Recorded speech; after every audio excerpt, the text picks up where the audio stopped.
metais, gegužės 22 dieną. Motina, mes buvom likę tik tai su motina namuose ir brolis jauniausias. Sužinojom iš vakaro, kad tai bus vežama. Kaišiadoryse vagonai paruošti yra. Motina buvo išvažiavus į Vilnių, nuvežus maistą tėvui ir broliams. Jie ten sėdėjo kalėjime Vilniui. Atėjo naktis, aš apsišėriau gyvuliukus, jauniausią brolį pas tetą, taip už kilometrą, nusiunčiau, kad jis tenai nakvotų, o aš pats nuėjau, bet tais metais, žinot, kad ir rugiai buvo tokie, aš buvau 16 metų, tais metais. Atsiguliau į rugius ir miegu, nemiegu, guliu, kaip sakant, ir naktį. Ir ten klausau, kad jau pas kaimynų šunys loja, jau kalbas girdisi, vežimas vyksta. Praėjo naktis, aprima, tyku, aš atsistojau už rugių, pasižiūrėjau, nieko nesimato, einu ir aš dabar pas tetą, kur brolis nuėjęs yra. Taip paėjau porą 100 metrų, pas tėvą, vežė tėvą pusbrolį. O ten jau apsukta viskas, švilpia ir pirštu rodo, kad eik į čia. Nu ką, aš prieinu, kur eini, nu aš į paskui, pas tetą einu, kur gyveni, va čia pat kaiminystė, ten pusę kilometrą mes vieni nuo kitų gyvenam.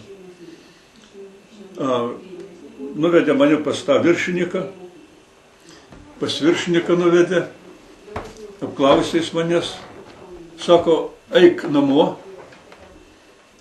pakinkysi arklį ir atvažiuosi vežti, reiškia, jau šito kaimyną. Nu, žinot, aš jau taip ir nuėjau, galėjau ir pabėgti, bet kažkaip tai taip nepagalvojau. Pakinkiau arklį, atvažiavau, ten pakrovė vežimą, kas reikalinga buvo, ir vežam. Kilometrą pavažiavę, sankryža, reiškia tokia, ir ten sustojom, laukiam. Atvažiuoja sekančių kelių, vėl su 2 ratais arkliais pakinkyti, reiškia. Kad aš žiūriu, mama mano sėdi ant vežimo. O jinai, kai grįžo iš Vilniaus, iš tų Kaugonių stotelės, įėjo pėsčia kelių namo, o ten tokį veželį ir taip pat išveždinėjo. Ir jinai pakliuvo tuo momentu, reiškia, kai vežė tos, ir jinai ją pažino ir paėmė ją. Dabar ties atveža čia, aš jau kaip vežu, suprantat, padedu vežti kaimyną savo, o čia mama atveža.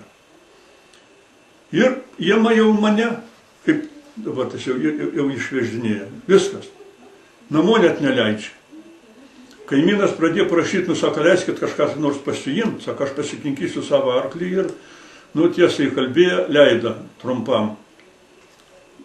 Grįžtam, ten kilometras, vėl taip pat kaimynas pradeda dėti ten į vežimą, mama verkia, viską iš vežimą išmesdinėja, ką kaimynas įdėjo ten miltų, ten biški lašinių, ten kažką tai kitą, tokių, ir mūsų išveža.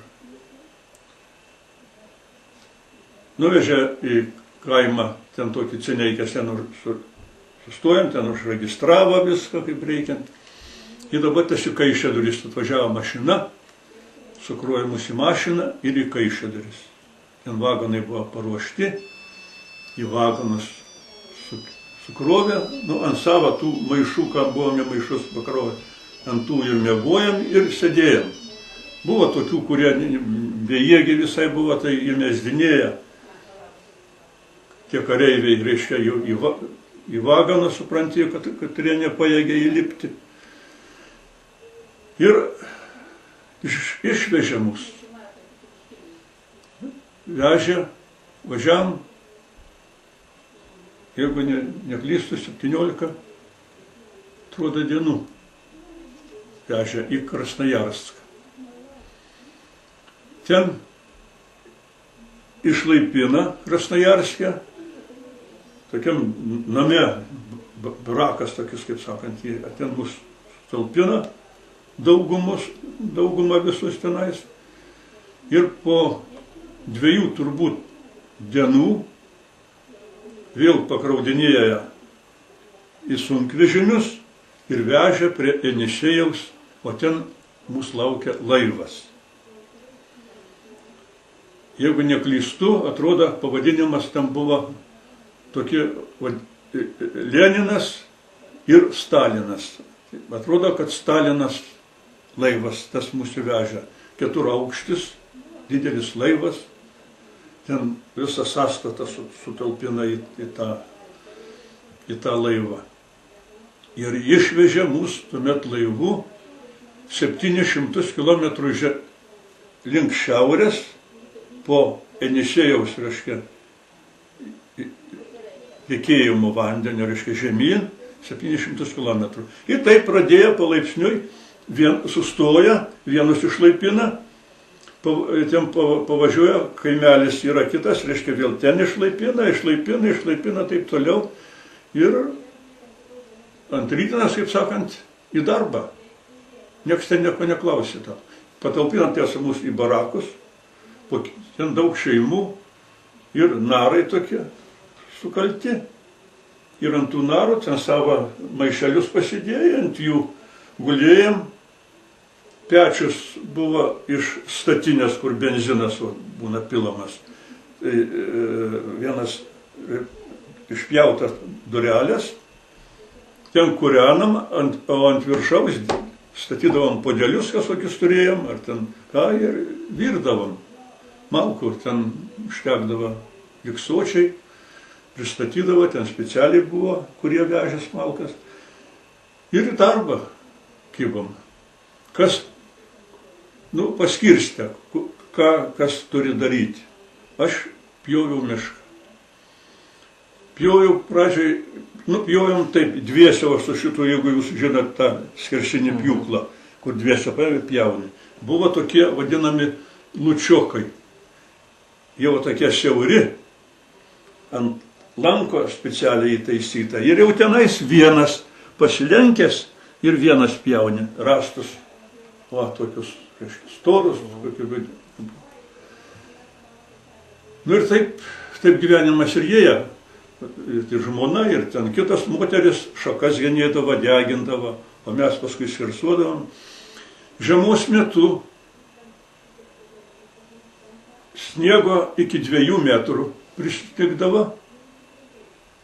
Į medį, kai nupjauni, jeigu taip be niekur nieko, tai grinai į sniegą, tai jis kai įkrenta, tai ten sunku jį ir iškelti.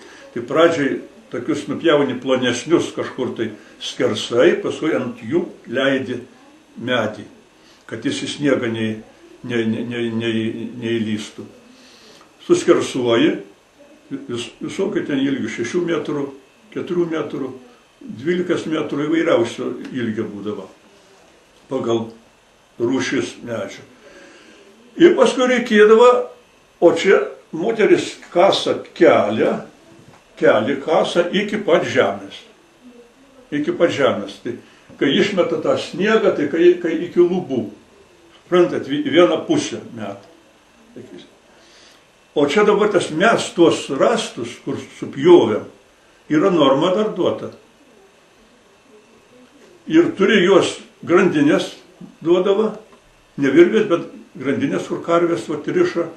Ir su tom grandinėm, jeigu nepaėgiam patraukti, reiškia, apsukam rastą ir grandinėm, reiškia, ridenam, kur iškastas kelias, suprantat, kad atvažiavęs žmogus su arkliu į Roges galėtų pasikrauti jau nuo mūsų surinktos krūvos ir vežti į sandėlį, kur yra numatyta. Tai va tokie buvo darbai, sunkus labai darbai.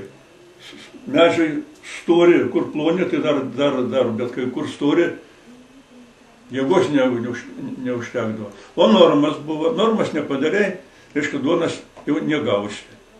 800 gramų duonas jau negausi.